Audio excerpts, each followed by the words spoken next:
You know, maybe I'm just reading too much of this stuff for my own sanity. And recently, albeit on a Kindle, I was reading something that reminded me of a tool that Manaka Sensei taught us about that made his training with Hatsumi Sensei even more useful. I'm going to share that with you in a minute. Okay, first, if you've been training with the Bujinkan, the Jinenkan, any of the related organizations for really any decent amount of time, you've run into some of the doubters, the folks that think, I'm not sure that this training is going to pay off when you need it in a situation that requires martial arts skills. And I mean, let's face it, sometimes some of the way the training is done, those folks have a point. So let me ask you, do you think that variation or henka, variation generally, is a good thing in martial arts training? Specifically, this traditional martial arts training. Variations in tradition can be kind of at odds. Or is it what's making our training weaker? I think most of the people in our little training world have pretty strong opinions on this, maybe already settled. But they tend to come to those conclusions, and I know I did, maybe you did, without really examining it deeply. So let's examine it right now. Okay, for full clarity, I'm a variation is a good thing, generally speaking, kind of guy in the martial arts training genre. And I try to know what I'm talking about before I just open my mouth and yap about stuff. So I read all the material I can about Japanese martial arts generally, pedagogy generally, education and skill acquisition. All the related topics are something that I maybe spend too much time reading about. Okay, now, having said that, yes, I am a fan of using variation, maybe a little differently, and we'll get to how I think it should be used. But for the sake of it, let's argue against it first. Let's look at why variation is potentially a bad idea in our training. And there are some very valid arguments to say that variation is the problem. It's a terrible idea in teaching a traditional anything. For example, someone who maybe doesn't have a high level of skill. Maybe they're just new, maybe they're wishing they were better than they were, can do something and when it fails, call it variation. It's their version of the thing. And the rest of us just aren't smart enough to recognize how good they are at it, or how cool their variation is.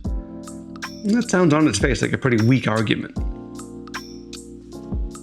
And sloppy technique is really the same thing.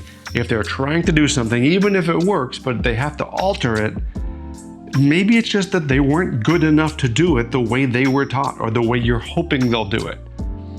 And saying, that's just my variation, kind of a shield against that kind of accountability.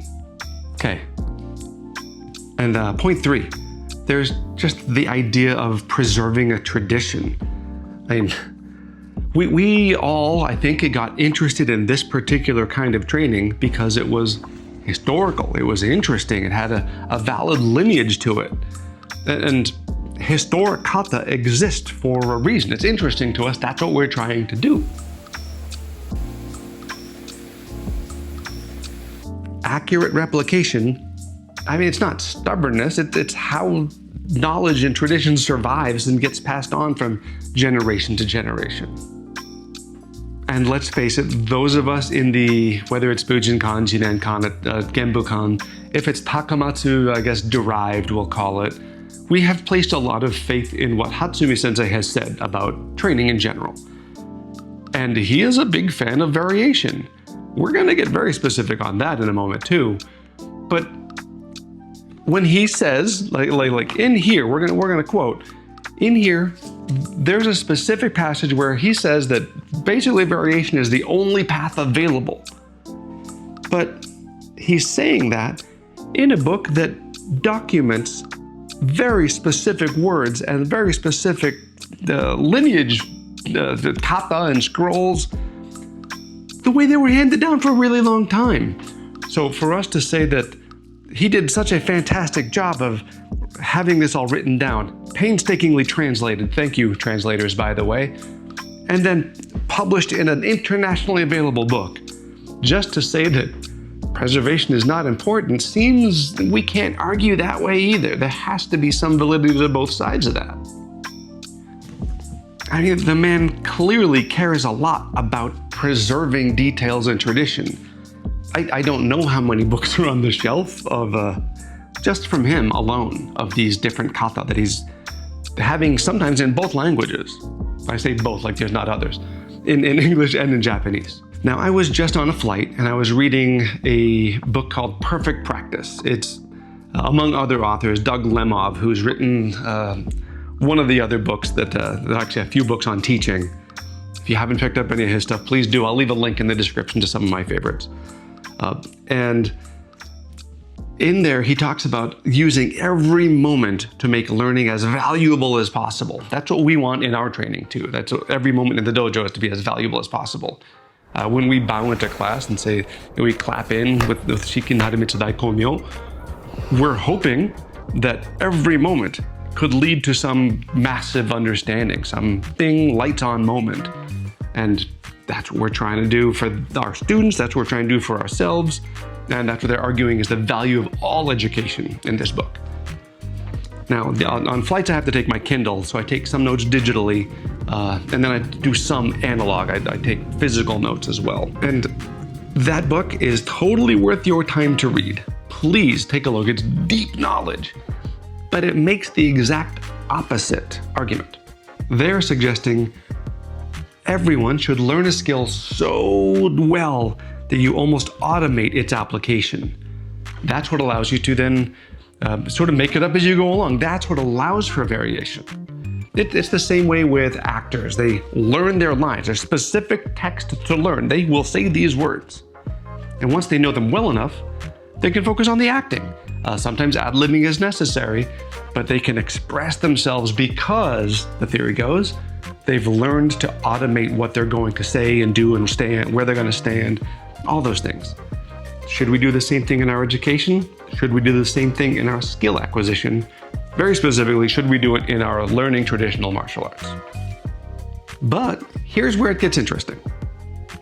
Here's Manaka Sensei doing a variation of Ganseki Nage.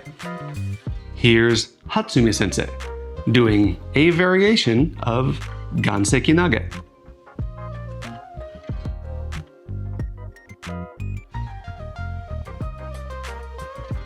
Here's Hatsumi Sensei doing another variation of Ganseki Nage. Here's a sumo wrestler doing what I would call a variation on Ganseki Nage.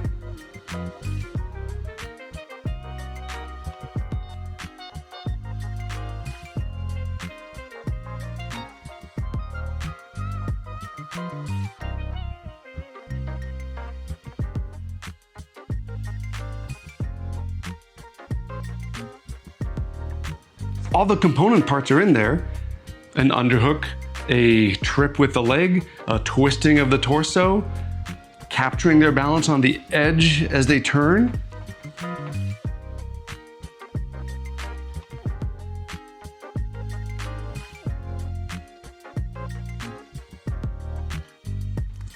Who's to say that that's not correct?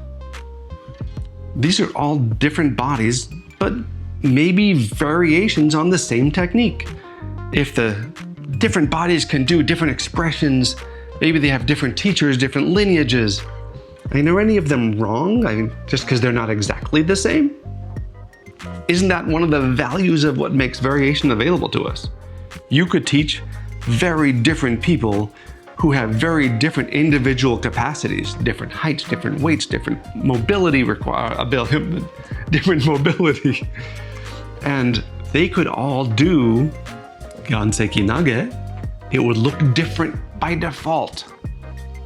But is that how traditions are really carried on? Well, first off, Hatsumi Sensei advocates for variation, and explicitly in his own words. Let's see. All right. Ooh, and he references sumo, my current just extreme passion. There are 48 special techniques of sumo, and I have come to view the number 48 as a martial artist.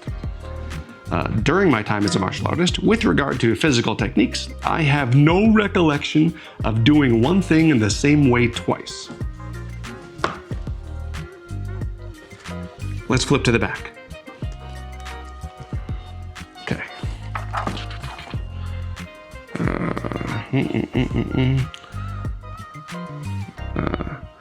Sumo no shiju hatte. Side note, I recently learned that even though we normally don't say shiju for 40, in this case, this particular phrase for 48, shiju hatte, is correct. So pardon what sounds like a very strange way to say something. Sumo no shiju hatte de wa nai ga, so it's not the same as the 48 techniques of sumo. Buge no, I'll say again, shiju hachi, or maybe shiju hasu, right? Shiju hachi ga mieru you ni natte kita. So it has become similar to that, to the 48 techniques of sumo in its own way, as viewed through the eyes of a martial artist. Now, この間, in this interim, shingi tai ni taishite. Okay. So, this is, or kanjite. This is interesting. Here he says shingi tai, but he says shin like body, like meat, like uken meat. And normally we hear shingi tai as the first shin is a kokoro, like a heart, like a spirit, like a mindset. Dive into that as much as you want, but shingi tai. I don't know what exactly he's trying to tell us there, but it's an important detail that is hard to translate, so it didn't make it into the English part. この間、この間、一つとして同じようなことはをした覚えがない。So he has no recollection of having done that same thing twice at all in that long period. If he's saying that, who are we to say you're supposed to do exact replication? And that's not some random person's interpretation. That's him saying it in now 2 languages for us. And I think you can still find this. So if you can, it's worth picking up. Grab one. This is the sword fighting book. There's Bojutsu, there's sword fighting, there's Taijutsu, he's done a lot. Read them. Okay, another argument I've mentioned is different people have different bodies, different abilities, different proportions, strength, sizes, how far they can reach, different injuries. And a system that really only works for one body type, are we gonna call that a complete martial art? It only works if you're this size and have this much mobility and this much power, not that much strength, but this much strength. Sounds like variation is baked in. And if you're trying to share this awesome martial arts practice with a variety of people, and I hope you are, well, the variation kind of becomes a critical feature to make that happen. Okay, third, I know this can be a sore spot for a lot of folks, but take a look at the popularity and success worldwide of Brazilian Jiu-Jitsu. The thing it relies on is rolling or randori, which has resistance and variation just cooked into it. That is the recipe for it. And by any measurable standard, I mean, it's more popular at least than probably any other martial arts right now. Would that be a bad thing if we had a similar level of popularity for traditional martial arts? And fourth, for the nerdy folks in the viewing audience, hey, if you are following ecological dynamics, the constraints-led approach, differential learning, the requirement is that you use variation. It could be variation in the task itself, you have variation in the people, you could vary the tools used, you could vary the size of the environment you're using. It's just how you learn if you believe in that model of education, or at least skill acquisition. Okay, so we have arguments on both sides. Variation good, variation bad. I want to show you something, and I think that will cut right through the heart of this discussion. On my last trip to Japan, it was during the March tournament for Sumo, the Sangatsu Basho, the Spring Basho, the Haru Basho. And boy, it's an athletic expression of Shintoism. I mean, you can't have a much more deeply rooted tradition than Shinto in Japan. I mean, the whole arena of the Shinto of the Sumo dohyo, right on top of it, is essentially a shrine, a Shinto shrine. Now, from that ritual-based deep tradition, now here's what I consider some powerful evidence for variation. Take a look at what he's doing here.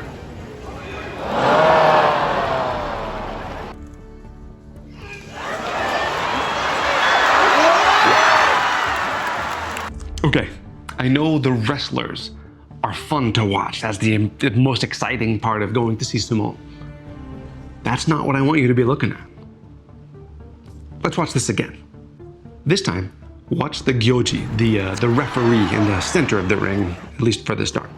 Watch how he points with his fan at the winner.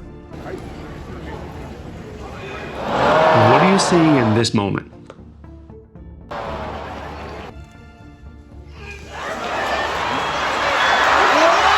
Oh, there it is.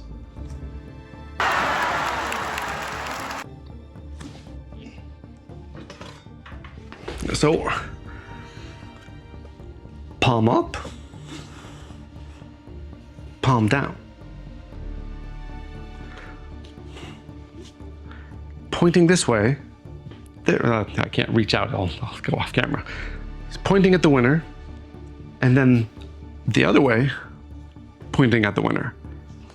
Why is that? Two different lineages. There's, I think, Shikimori and Kimura. And we have the same situation in our training in martial arts. In our little world, there's different lineages, there's different kamae, there's different ways of doing things, and we don't say, oh, that one's right because it's this lineage, and that one's wrong because it's that lineage. This one's right in this lane, that one's right in that lane. So the question remains, how do you work with that reality, that there is variation, that is traditional, and work with that productively? Here we go. I was fortunate enough to have moved to Japan during the early days of Jinenkan, when Manaka Sensei had just broken off and from the Bujinkan. And at the time, he told us that he had created the organization, at least in part, to pay homage, to honor the way he was trained early on under Hatsumi Sensei in the Bujinkan. So according to Manaka Sensei, the variations in Hatsumi Sensei's teaching weren't something that happened after the Bujinkan became a big moment around the world. It was something he was doing early, from the very beginning of his experience, of Manaka Sensei's experience. And he said they were seeing different methods, different skills, different emphasis, right, from class to class, from month to month, season to season, year to year, from the beginning. So he did something simple. He brought a pen to take notes with. And then the next time he went to class, he used a different color. And the next time he went to class, he used a different color. And the next time, you get the idea, right? He kept using different colors of pens to take notes. And over time, he saw that certain elements kept coming up. So regardless of which version, which variations, which season, he would say, this technique is being done in a variety of ways, but there's a common thread every time that always is in there. Now, those things that showed up in every color that couldn't be left out without not having that particular skill anymore, those are the gold things, the nuggets you're digging for. And in modern, nerdy skill acquisition studies, the researchers are looking at that and calling that an invariant property. And those are the things we're going to pursue no matter what. Now that means variation is not the goal. The invariant properties, the things that do not change, those are the goals. The variation is the method to find them, to train them, to discover how valuable they are. Now, look, for me, my opinion, the Jinenkan eventually pursued that emphasis on invariant properties so much that the preservation became even more important than I wanted for my own training. So I would say that the Shu-Ha-Ri of training has different different emphases for different people. And the preservation phase, that Shu phase, I think can be overemphasized in some training. And for me, I was looking for a way to get there, but more of the variation. And that is what the ecological dynamics folks will focus on. I think some folks focus on the Ri, the letting go of skills, maybe a little too much, and they let go of their skills instead of developing them. So we're going to argue on this channel that there's a misunderstanding of how Shu-Ha-Ri doesn't have to be an in that order progress. It loops back on itself. So if you work the variations, you discover and strengthen the invariant properties, and that freedom is the result. And then it loops and loops and loops. Should you preserve more? Should you do variation more? Should you let go more? The Shu-Ha-Ri balancing act that we'll all potentially disagree about or agree about. Manaka Sensei's tool for us, the different color pens and different color inks, different color note-taking, and that's available to all of us right now in your next class, whether it's tonight, next week, whenever you get there next. Whether you're teaching, whether you're a student and a teacher, do me a favor, try it. Give yourself pick one color for maybe next week. Take all your notes. Take another color for the following week or for the following class. And see if you can find what keeps showing up. What are the things that are invariant? Even if you think you know what they are, try the experiment for me and see what you find. And hey, if you're bold enough to challenge your own beliefs like that and try this method or try this tool, would you please comment back and see, or you can email us if you're connected that way, hit us on Instagram, comment down below in our comment section. What are you finding is working or not working about that method? See if you can help somebody else out there who's trying to become a better teacher or a better student or both, and give them your insights. That's how we're all gonna get better here.